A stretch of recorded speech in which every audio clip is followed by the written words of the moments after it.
Welcome to another weekly episode of Open Range. My name is Patrick Hart, and first I got to shout out to Gary Emna. Thanks for the opportunity to host a weekly show with my friends and Democratic allies. If we haven't already met, my name is Patrick. I own a small construction business here in Bismarck, and I work for a living. And if you do watch every week, and you have heard that again and again and again, I say that because I really think that the Democrats here in North Dakota do represent a wide range of people, whether it's truck drivers, teachers, construction workers, professors, whatever. And we do come from all walks of life. And I bet you probably interact with a lot more of us than you think.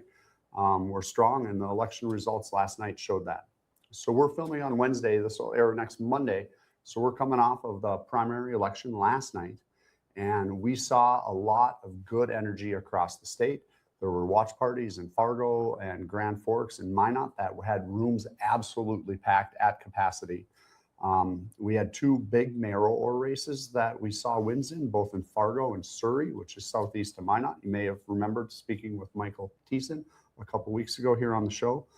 And, one question that I've been asked a lot in this primary election is if the party, which sometimes does not have contested races in the primary, pushes for our constituents or our base to vote on the Republican side of things. And the party leadership, the party messaging in no way does that. We absolutely want our candidates to have all the support they can by their constituency in every single race. And as a matter of fact, although we are celebrating a lot of wins and a lot of good energies, we did have two people, Michael Steele up in Williston and Mark Hassler, both very great people, miss their vote threshold count. So unfortunately, they won't be on the ballot.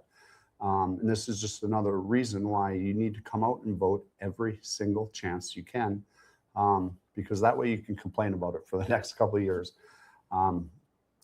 Past that, here in Bismarck, Measure 1 passed last night, which I was really hopeful for. That restores some funding to schools so we can get the necessary upgrade to boilers that are older than me.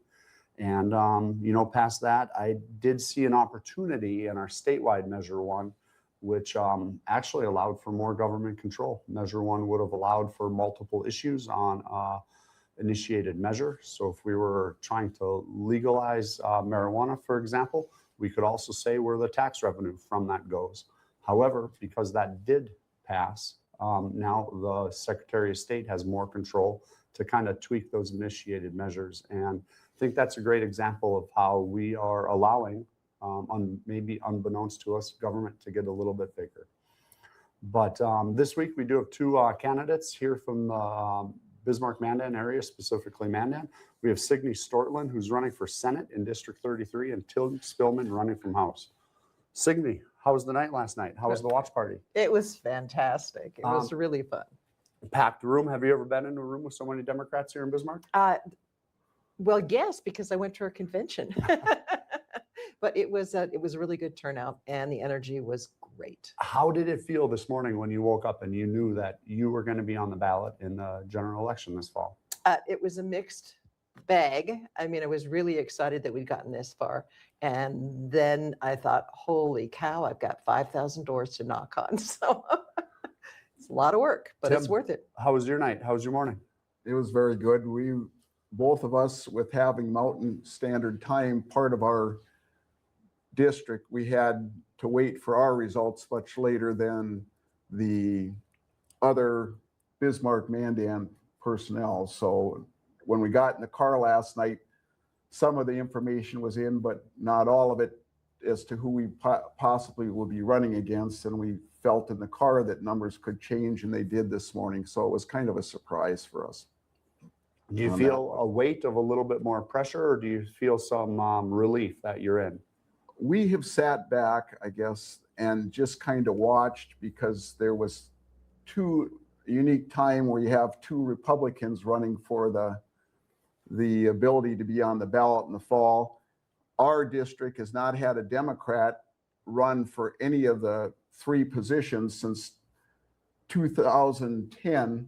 So now all of a sudden we have a full slate that's running. So it's made a difference now to the Republicans too, that there is going to be people on the ballot in November against them. And that's what makes democracy great, is the simple fact that you have the ability to choose on election day versus just one person on the ballot. That's what makes democracy great. Now, Signe, just tell me a little bit about yourself. You're running for District 33, and that's Mandan and then North, correct? We cover 4 counties or Oh my parts gosh. of. So we have all of Oliver, all of Mercer, Western McLean, and Northern Morton County. So it's a lot of territory and different issues. So it's a large area to cover, and we want to find out what everybody's issues are in all 4 counties. Now, you mentioned 5,000 doors to knock. Yep. What have you been hearing on the campaign trail so far? Well, the campaign trail so far has been pretty much focused on data centers Okay. because there are data centers in all 4 counties. McLean has a great situation. They're building a data center right by a power plant, and I haven't heard any pushback on that one. Oliver County, complete disaster. There's a company going ahead and building a data center based on a 2-paragraph proposal. Oh. And tonight we'll be in Mercer County listening to what people have to say about an ordinance that they've been working hard on developing. And then in Morton County, there's one being, looks like, in my backyard. Oh, wow. And so the city is going to have to, the Mandan city is going to have to develop an ordinance for that. They're in the process of doing that. So that is in common for all 4 counties, but then there are other issues too. Now, let's put a pin in that. Let's talk about that maybe Okay. next segment or last segment. Tell us just about you. What's your background? What made you excited about politics? What was the straw that broke the camel's back that you said, I have to run for office this cycle? The straw was my opponent, Senator Boehm, voted against free school lunch. And I come from a background of education. My father was the superintendent of Department of Public Instruction, Hart Snortland. I was thinking that because 82% of North Dakotans support free school lunch, it would easily pass the special session of the legislature. And Keith Boehm voted against it, and it killed the bill. He said, and I got to read this one, on the Hazen Star, no child goes hungry in North Dakota. That's not my experience. In fact, there are 24,510 children in our state that face hunger every day. And so that was my motivation. I thought I was going to have a pretty easy year, but now it's just filled with meetings and door knocking. All the things. What are you guys' takeaway on either one of the measure ones, whether it was the local, Bismarck measure to put some, it's like $130 million back into the rehab of some of our 100-year-old schools, or maybe thoughts on, statewide measure one to limit the people's voices? Tim, do you have any ideas on either? Education is so important. And one of the facts that I always like to discuss was something my mother-in-law said. You can either put money in school systems or you can put them in penitentiaries. You decide what you really want here. And education is our future of North Dakota. It always has been, always will be. It's important that our populace learn to be able to discern and always keep learning. Like myself, I'm a lifelong learner, and it's so important. The investment in what was a necessity for infrastructure for the schools for Bismarck turned out wonderfully in behalf of the children before it's done, or the students. I actually thought that lost. I am under the understanding that we had about 68% of the vote. Well, I hope it passed. I hope it did too, because I hate to be wrong. Yeah. However, I always have a little bit of self-doubt. But the way I understood it is that I've been on the campaign trail for now a couple of years, and I've seen Williston and Grand Forks and several urban areas vote mill levies to build new schools down. And I've been scratching my head thinking there's 2 new schools in North Bismarck, and they haven't, I don't remember voting to approve those dollars. And the way it was explained to me is that the conservative school board stole money from the fund to revitalize and ongoing maintenance those older schools, and they instead used those money to build new units. And now this measure was put forth to kind of fill that stopgap and make sure that, again, those old boilers, leaky roofs, and also the safety. I understand that when you walk into a school to potentially prevent a school shooter, you have to get buzzed into the office several of the schools don't have that. So they're going to renovate those to make our schools safer, which is, again, 2 thumbs up in my book. So I hope that did pass. And if I'm stand corrected, then I'll humbly take that.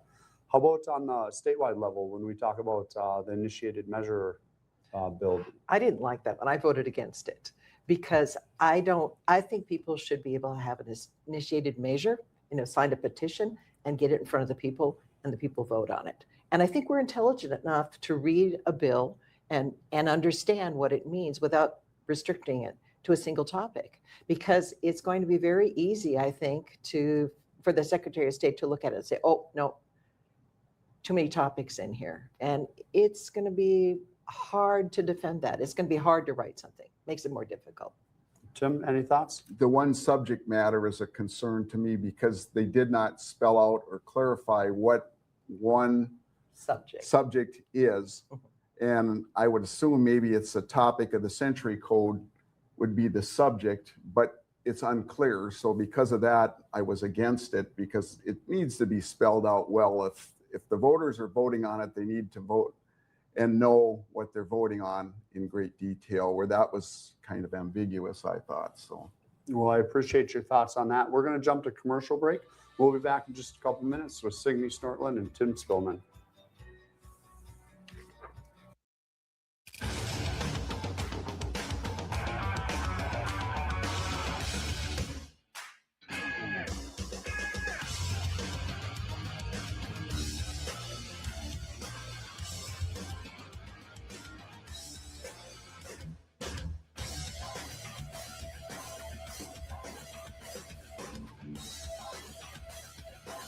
Stop out to our facility, Highway 22 South.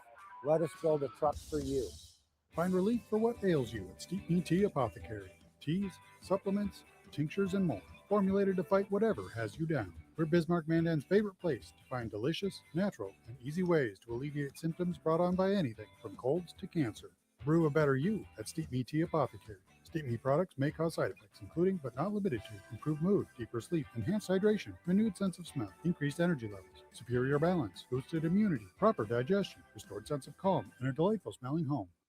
Welcome to Arrowhead Cleaners. Newly renovated, modernized, and ready to make your cleaning needs hassle-free. From commercial and residential wash and fold laundry services to the latest in professional dry cleaning techniques, we are dedicated to your unique needs, offering alterations, fabrications, and even custom hat making. So whether you're a busy professional, a family on the go, or even a rodeo champion, Arrowhead Cleaners is here to take your things from messed up to dressed up. Now celebrating our 64th year in Arrowhead Plaza. Welcome to Radiant Retreat Tanning and Spa in Mandan, where a relaxing spa experience meets the latest in healing innovations. Take total control of your massage in our Hydro Massage Bed. Experience whole body healing in our Zero Body Cryo Bed. Let our salt sauna and halo generator restore your respiratory and skin health. And of course, tailored tanning will keep you looking as good as you feel. Discover your best self at Radiant Retreat, 1307 1st Street Northeast, Mandan. Are you dealing with arthritis, nerve and back pain, dry skin, or superficial wounds, but found no relief? Give Stewart's Natural Health a try. For over 4 decades, Stewart's Natural Health has been helping people and animals with herbal and natural oil lotions, ointments, and creams with a mission to help you relieve pain and feel your best using the power of nature. Discover the safe, drug-free solution to your pain, guaranteed or your money back. Visit stewartsnatural.health today. West River Equipment of Mandan is here to help you maintain peak productivity in your operation. As an authorized dealer for many high-quality equipment lines, we have the new and used equipment it takes to make your farming, ranching, or construction operation profitable and efficient. West River Equipment also has the parts on hand and the experienced technicians in our shop to get your equipment back in action fast.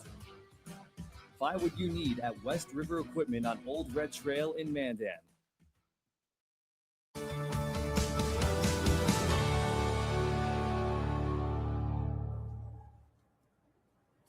Welcome back to this episode of Open Range. My name is Patrick Hart, and today we have Tim Spilman running for District 31 and Signe Snortland running for District 33 House. Now, Signe, you're introduced. Senate. Senate, excuse me. Now you introduced yourself. Just give me a little rundown about your background and what makes you qualified for the position you're running for. Okay. So it seems like a strange qualification, but I'm an archaeologist and an environmental specialist. I worked for the state government for 16 years as the chief archaeologist, the State Historical Society. And then I decided to become a Fed because they pay a lot better than the state position. And I started as an archaeologist, became an environmental specialist.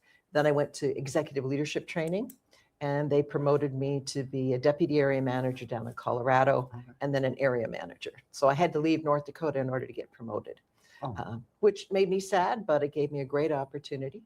I was overseeing 120 employees, blue collar and white collar, running 7 hydropower plants.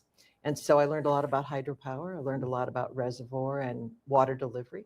We delivered water to people and we generated power. So it was a great opportunity to learn about infrastructure and managing resources at the same time, protecting the environment.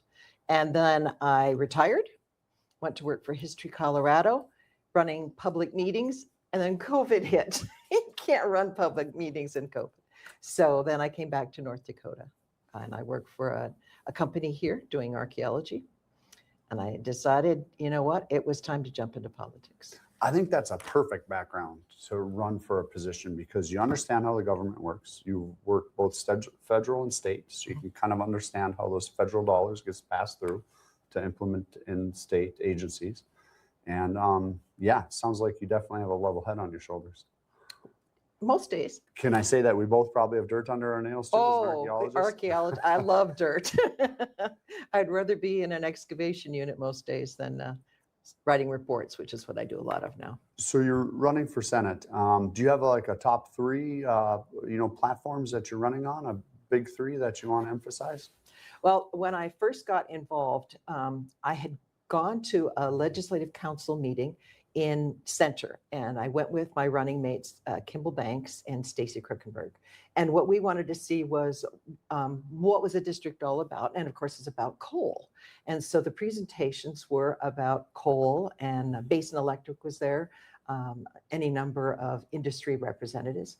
And so we listened to these great presentations about how transparent they were, landowner development, and how they worked so carefully with communities.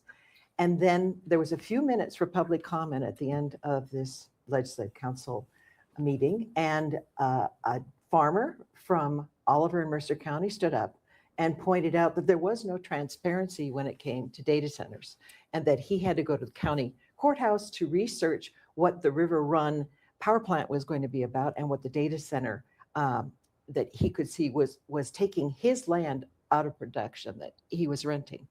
And that turned into a planning and zoning meeting in Oliver County. And since then, we've been going to planning and zoning and county commission meetings in 3 of the 4 counties, trying to keep up with the data center development. There's one already under construction in Oliver County. Mercer County looks like it's going to be a hub for data centers, so they're working on ordinance, meeting tonight about ordinances. And then Morton County has one, I think it's St. Anthony, is rumored to be farther along than the one that will be behind my home, north of Mandan. That one, the land has been optioned by a shell company working for Next Era.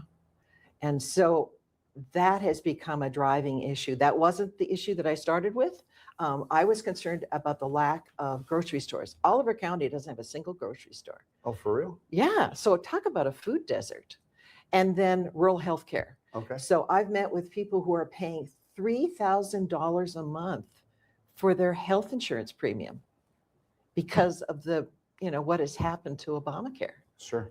And I think that everyone deserves to have good health care in the United States. It's a first world country. This is ridiculous. So those are the issues that I've been concerned about. No, absolutely. And I've talked to you extensively, personally and, throughout the last couple months. Data centers, can we go back to this Sure. one? I know this is a big one for you. So just to ask you, straightforward question, straightforward answer. Okay. Are you against data centers? No, I'm not. I think the one at McLean County is a great idea. What I think is data centers should be on industrial land. Okay. They should be in an industrial zone rather than taking prime farmland out of production. I've got farmland. It's grown some great crops. I think prime farmland should be there for growing food. We need food. So it's the siting that is of concern, and that the lack of community benefit agreements. There should be in writing what the community gets out of a data center. Right now, Oliver County doesn't have that kind of thing. So it's only promises, verbal promises, that they have gone ahead with and allowed development in Oliver County. Mercer County, I think they're going to have a strong ordinance that's going to get some benefit. So it's a matter of, you've got to deal with the environmental effects of data centers, because those are real. People don't want to live beside them. There should be setbacks, and there can be if the siting is on industrial land. Then it's not next to people's homes, and it's not taking prime farmland out of production. Now, I kind of have this idea personally, again, grew up on a farm. I want people to have the ability to do what they want to do with their land. I definitely believe in that. I think, government stepping in those areas is kind of maybe a toe over the line. But also, when we talk about these structures that are acres and acreage, they definitely have that ongoing impact, and their level of first concern, level of second concern. How do we regulate this if we're going to jump into that business? Well, right now, there are no federal regulations at all. There are no state regulations at all. It all comes down to whatever the county can do to regulate. These counties, they have comprehensive land plans that date to 1975. They were not ready for this. They understood coal and how to deal with the coal industry, and the coal industry works well with landowners.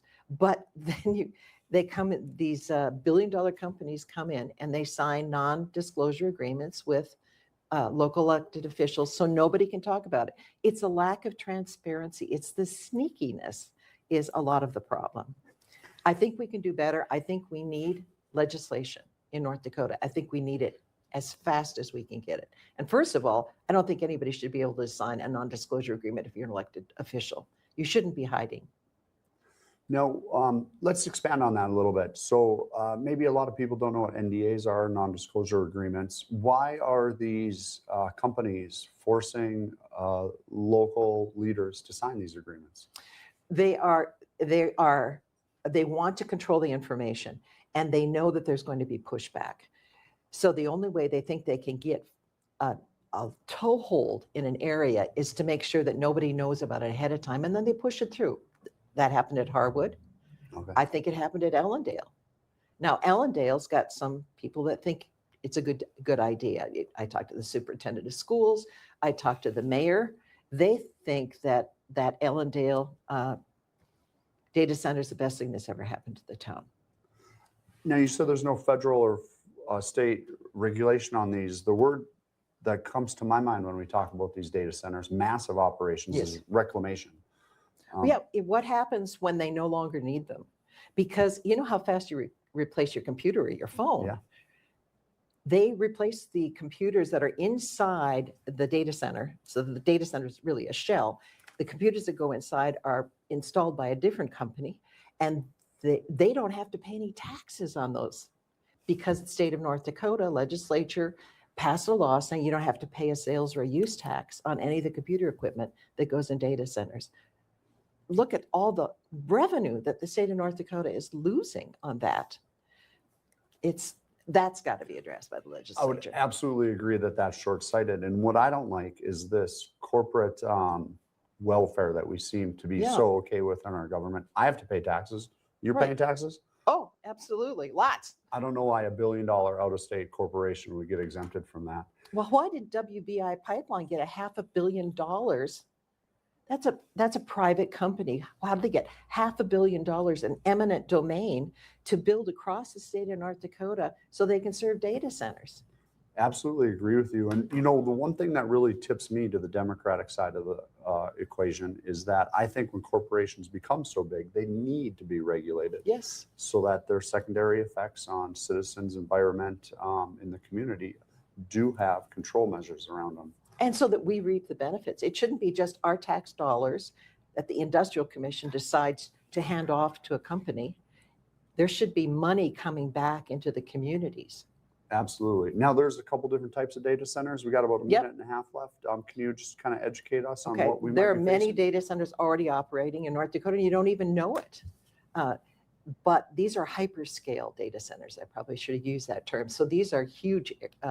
640 acres is Holy what's been smokes. optioned behind my house. It's even bigger, the amount of land in, I think it's about that size in Oliver County, but even bigger in Mercer County. Sure. So these are massive buildings, and they're generating a lot of fumes because they have diesel generators that they use when they don't have enough electricity. They tap into the power grid. They can drive up our electrical bills. They generate a lot of heat.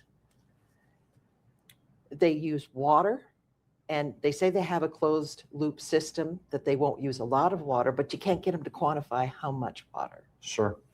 Now we got about 30 seconds left. How can we participate in the race? Where can we see you next, or how can we interact with your campaign this cycle? Except a lawn sign. We're going to be out putting up lawn signs starting today. Okay. So we'd love to put a lawn sign up. What's your next public event and have? Do you have a constituent-facing event coming up anytime soon? Tonight, Okay. Where's that at? that will be in Beulah. Okay. We're going to an ordinance, a meeting. I think it's with the planning and zoning. Perfect. Well, I appreciate your time today. Thanks for telling Thank us you. about you. We'll be back after this commercial break.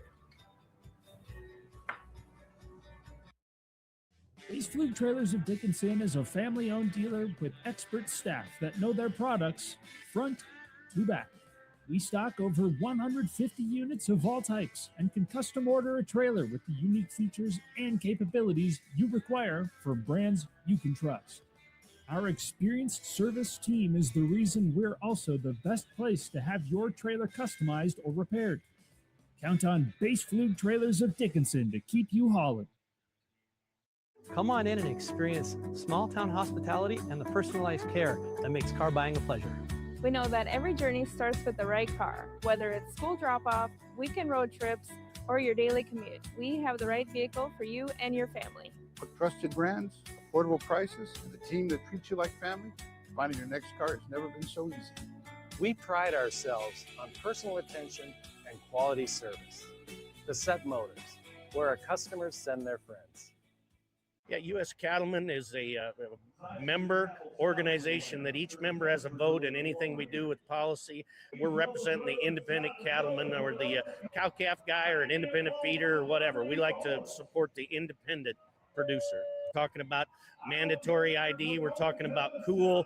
We're talking about all the legislation that's going to be coming down with the new administration. There's going to be lots of moving and shaking. So always check us out at our website, uscattleman.org.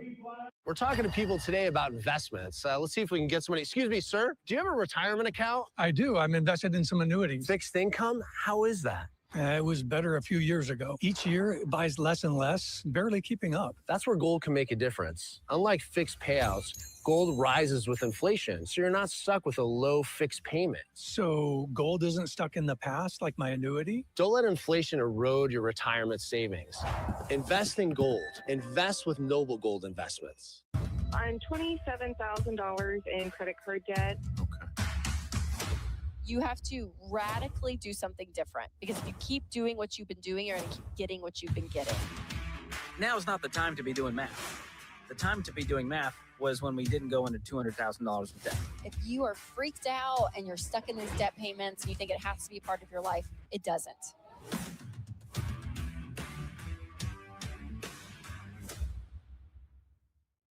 We are Ladies of Another View. Join us every weekday morning at 9 o'clock a.m. as we discuss the big topics from North Dakota, the nation, and around the world. We chat with everyone from celebrities and medical professionals to politicians, local business owners, and neighbors about the topics and stories that affect all of us.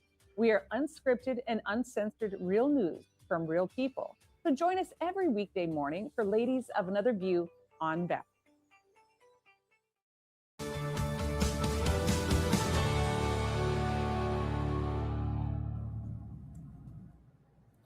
Well, thank you, sponsors, for that commercial break. Thank you, everyone, for watching and for tuning in online. Today, my name is Patrick Hart. I'm here with Tim Spilman and Signe Snortland. Signe's running for District 33 Senate. Tim's running for District 31 House. And Tim, tell us a little bit about yourself. You're running for office? Yep. Yes, I am. I'm running for our district itself, District 31. Also is 4 counties, much the same as hers. We go all the way from Elgin Mott down to Sioux County, Fort Yates, all the way up to the southern part of Mandan. Due to circumstance, when they were drawing up lines, they did not show specifically Glen Ellen is not part of our district yet. Mott region is. So we've got some interesting distance to cover to meet our voters, which is great because we just like getting out. Our favorite part of this thing is meeting people. We had so much fun this past weekend. We were at the Elgin celebration and we're in the parade there. We were part of their trivia contest. And it turned out to be such a pleasure just to talk to people. And we've kind of thought this is our love, is to talk to people. So it's been fun to be out there and listen and answer questions when they've had them out there. So what's your background? What makes you the guy that we should vote for this cycle? I like to think I'm a very trusted person. One of my other qualities is I'm empathetic. So I care about people. My background is I'm got a formal education as an engineer in both electrical and civil engineering. I have worked for a utility company over the years, both in electric and gas. I ended up working as a consultant. While doing that, I did the post-investigation construction investigations for the Public Service Commission on all construction projects out there, to see that what they had stipulated to the public service was actually completed with that.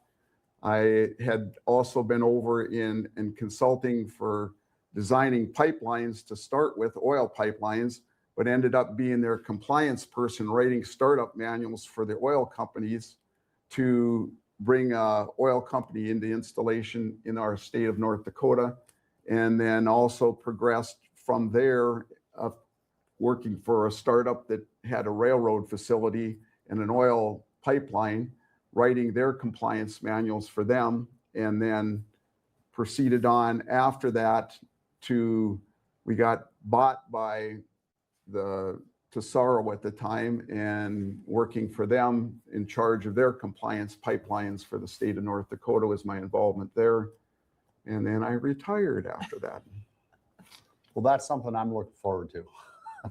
And now this has called me back to be a politician, I guess, because it's time for some change to happen, I think.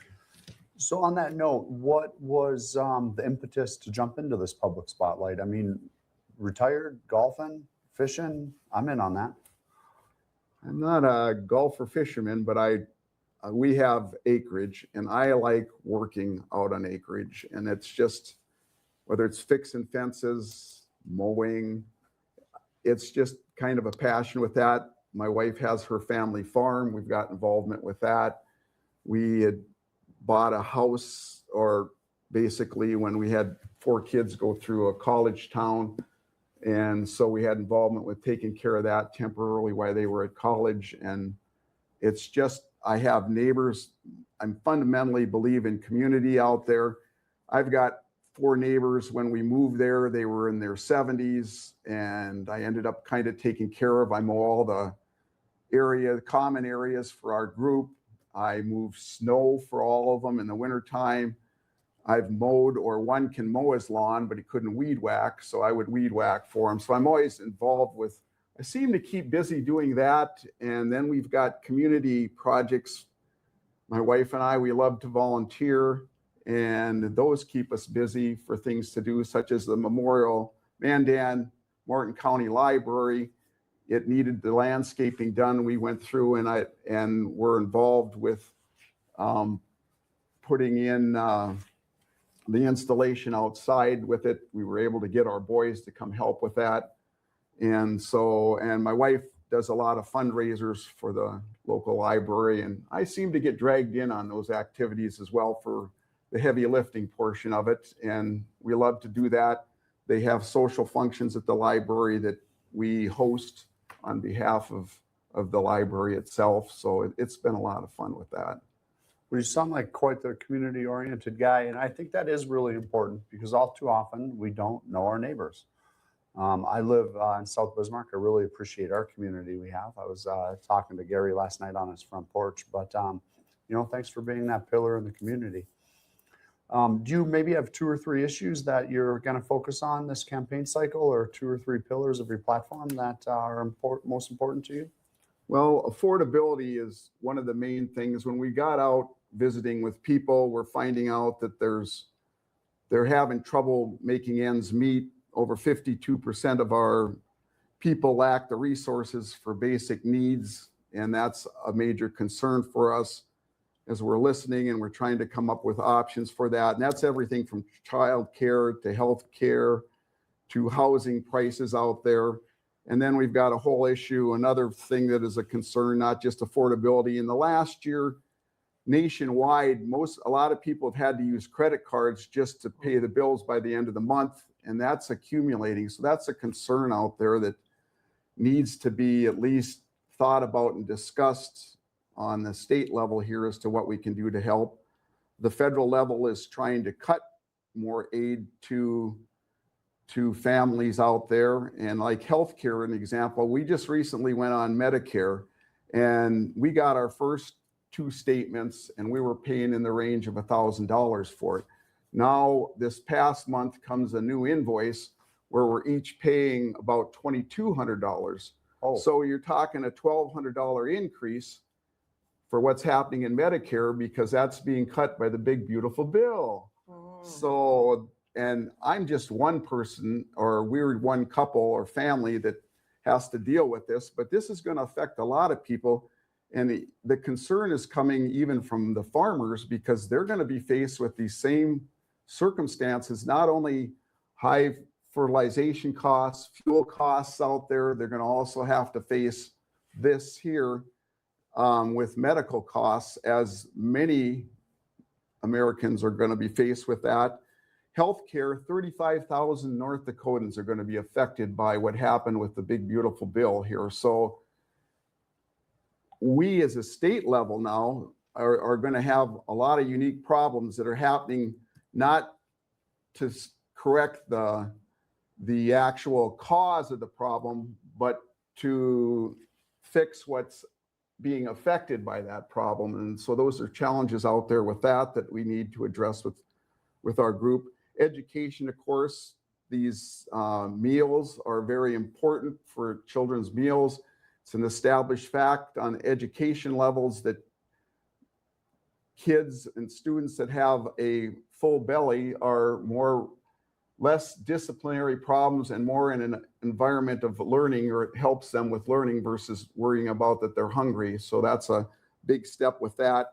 We're seeing cuts in teacher staffing out there, and we're seeing immigrant teachers quite a bit in our district that are having to be hired to be due to the shortage of teachers out there. And we'd like to see at some level that teachers' pay has to come in line when you start having to hire immigrants to educate your students out there. So this is those are basic concerns of what I've looked at there with affordability, with agriculture, with healthcare, and also like I said, education. So those are my concerns with that. You've been running for office now for maybe 4 or 5 months. What have you been maybe doing to prepare for a session this fall when you get elected?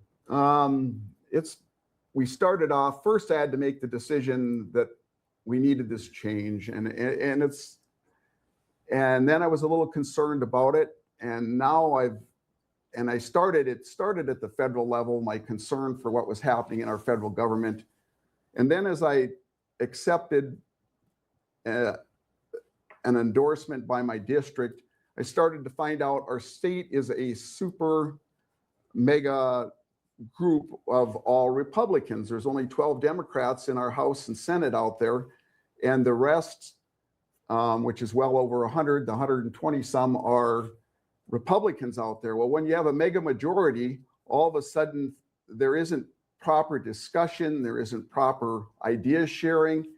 There's just no seat at the table for some other people's train of thought other than that Republican way of life. And it's important to have discussion out there, and our priorities of some of our North Dakotans are different than the priorities of the Republican Party.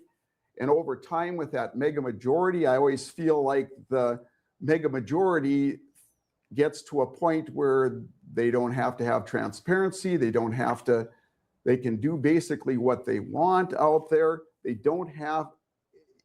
We're not always informed with what's going on, and that's that transparency end of it. But everybody needs a seat at the table in North Dakota. And Democrats, it caused me to want to step up and do this. And one of the things running for office was the fact in my district, there hadn't been a Democrat run since 2010. And it's time that there should be a choice on the ballot itself. So I was running just for a choice that you can vote for one of two parties versus only vote for the Republican Party. And that's what drove me to run for this, and that change should occur. So I'm seeing levels that I can do at a local level to help improve things. One of the things also in the community, I've never run for public office before, but I've spent 20 years on the Mandan Growth Fund, which is the economic group that had been in this area and helped out to see progress happen for the benefit of our people out there. And so I've had 20 years of doing that, but that was an office where I could volunteer, do what I can, and I didn't have to run for an office. I love serving, but now I'm actually going to have to serve, but I have to get elected to serve. So that's my challenge with that. Well, I appreciate you stepping up and giving people a choice. We'll be back after this commercial break with Signe and Dem. Good stuff. Hey y'all, it's Trent on the loose. I want to tell you, Lady Blue and I, we got a lot of miles together, but you know what? You and I got a lot of miles together as well. And all I want to do is bring to you the information on how we maintain a domestic supply of food and fuel for future generations. So I'm going to continue to travel the world and unearth the stories that make it possible that we can live in a free United States of America. Welcome to Arrowhead Cleaners. Newly renovated, modernized, and ready to make your cleaning needs hassle-free. From commercial and residential wash and fold laundry services to the latest in professional dry cleaning techniques, we are dedicated to your unique needs, offering alterations, fabrications, and even custom hat making. So whether you're a busy professional, a family on the go, or even a rodeo champion, Arrowhead Cleaners is here to take your things from messed up to dressed up. Now celebrating our 64th year in Arrowhead Plaza. Are you dealing with arthritis, nerve and back pain, dry skin, or superficial wounds, but found no relief? Give Stewart's Natural Health a try. For over 4 decades, Stewart's Natural Health has been helping people and animals with herbal and natural oil lotions, ointments, and creams with a mission to help you relieve pain and feel your best using the power of nature. Discover the safe, drug-free solution to your pain, guaranteed or your money back. Visit stewartsnatural.health today. We are the St. Mary Sisters. We are building a new facility here in Bismarck, North Dakota, for the sake of training young women to be courageous teachers in this state. The sisters will educate the younger generation to be fully alive through truth and discipline. The sisters' life of devotion and joy will make a positive difference in your community. Check out what we're up to, see what's going on, and join our mission to make a difference in the lives of the children of North Dakota. Ashley, North Dakota is where life moves a little slower, but never gets dull. From hunting, camping, and fishing to safe streets where kids can be kids, this is the best of small town living. And Ashley offers everything you need, from healthcare to hardware to countless ways to stay active. Here, we've invested in our future with major upgrades to roads, parks, and education. Whether you're here for the day or here for life, you'll find Ashley's where you ought to be. There's never been a better time to rediscover the style, reliability, and all-season, all-terrain fun of the all-new Nissan lineup at the new and improved Ryan Nissan. Whether it's the sleek and stylish Murano, the adventure-ready Pathfinder, or the reimagined, ready-for-anything 2026 Rogue, the all-new Ryan Nissan has the vehicle of your dreams at a price perfect for any budget. It's time to rediscover your passion for the road. It's time to rediscover the all-new Ryan Nissan, engineered to endure.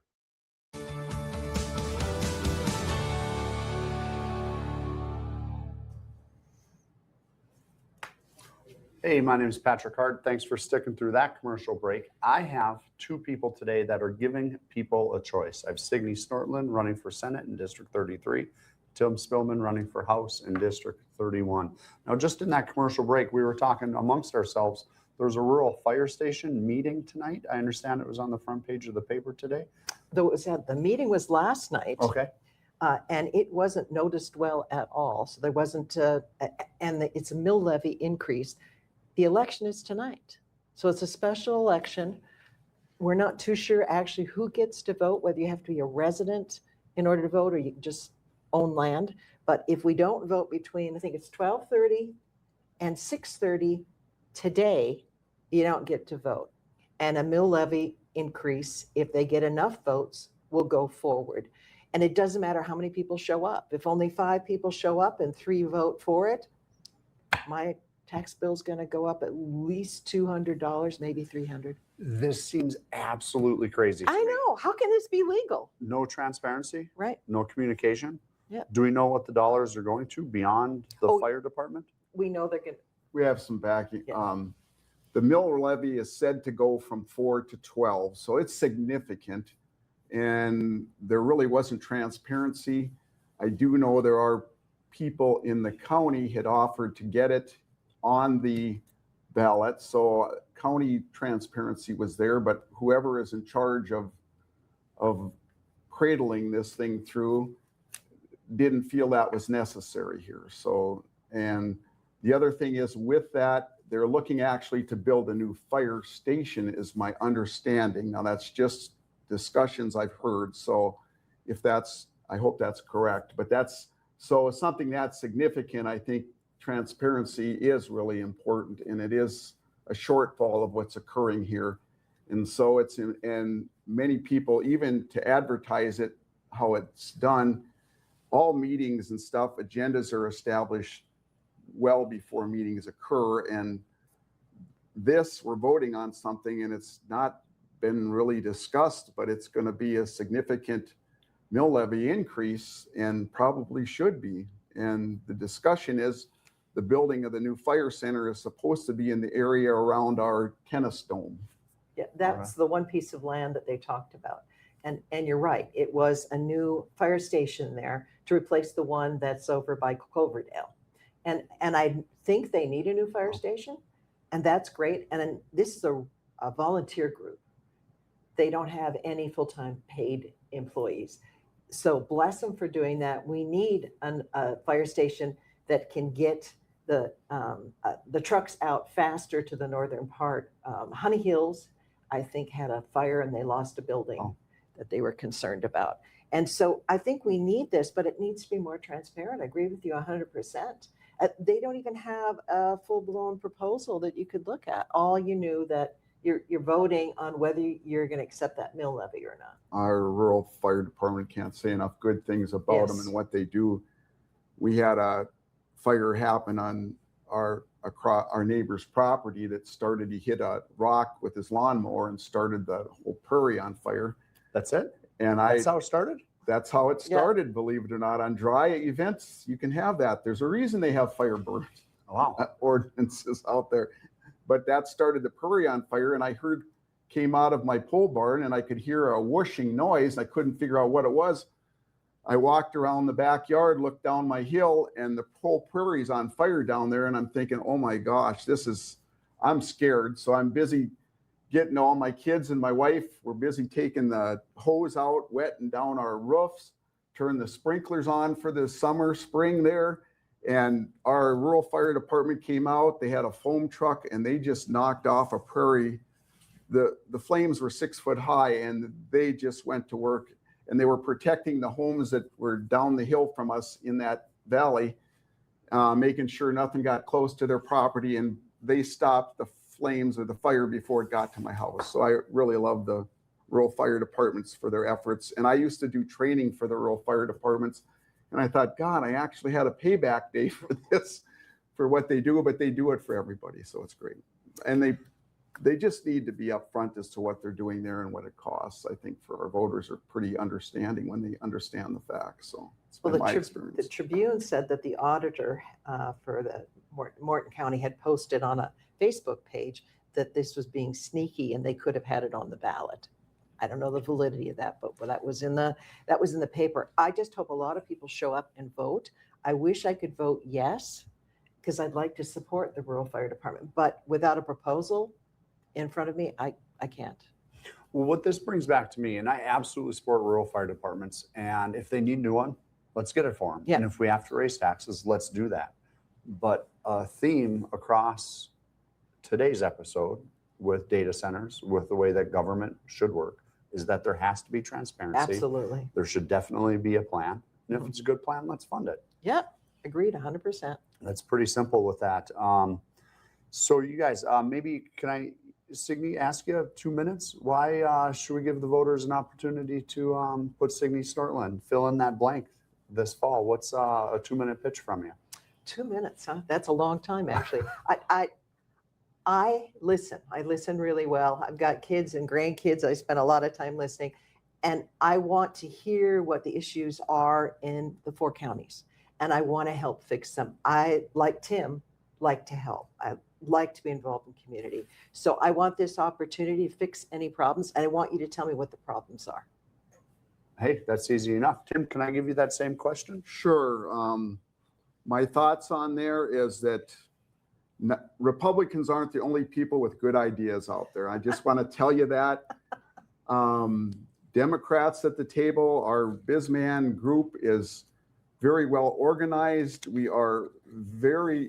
have a great blend of people from youth to a little older.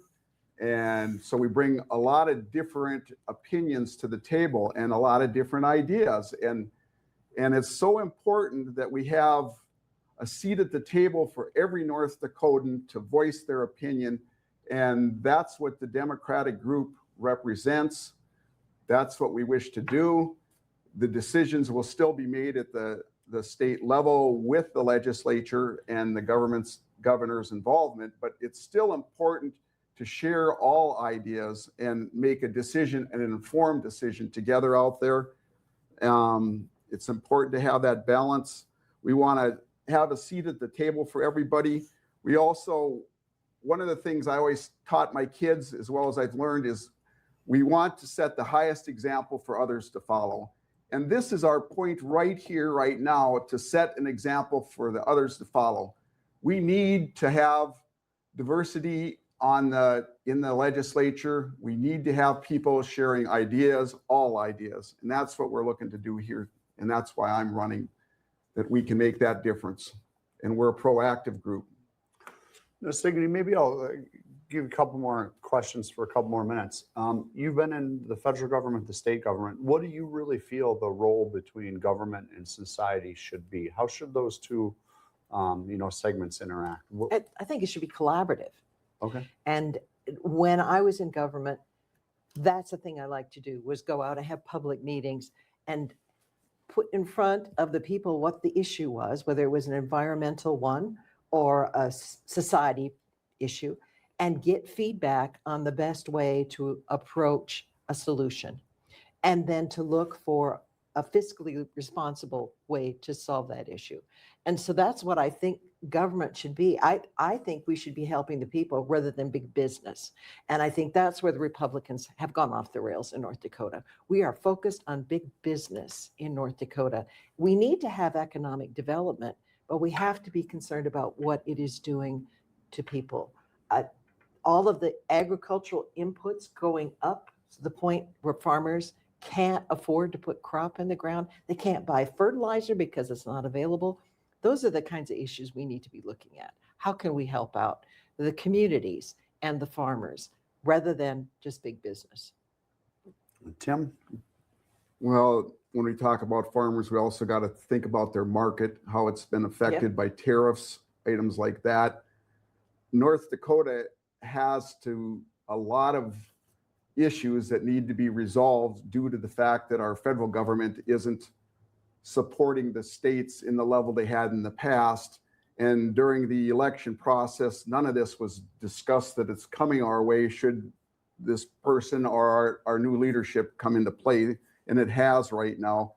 My idea on government and society is there's basically three major functions itself for government in society. We are to maintain law and order and security out there at all times. We're to protect our individual rights out there.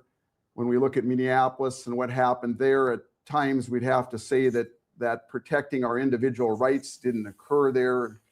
We got to improve on that. Our federal leadership says they do have to do that. The third thing is providing public services. The trend going on with the leadership in Washington right now is their job is only maintain order and security. And the other two legs of my stool are very important as well. And when you focus all of our taxpayer dollars going toward maintenance and security, we're losing track of our people, and public service is critical. We're cutting programs nationally, and it's not in the best interest, in my opinion, which I'm sharing with you, for our country. Well, I appreciate that. Signe, any last words? Well, I just really want to say I appreciate this opportunity that you're giving us. Oh, of course. I love getting the ability to share the Democratic side of the story. I love to try to correct maybe the national idea that Democrats are unhinged left-wing lunatics by just inviting some of my friends to sit down and talk. How can we fix society to make it better than all? And with that, I would maybe close by saying, when you listen to candidates, please remember, character is how you treat those who can do absolutely nothing for you. My name's Patrick Hart. I appreciate you tuning in this week.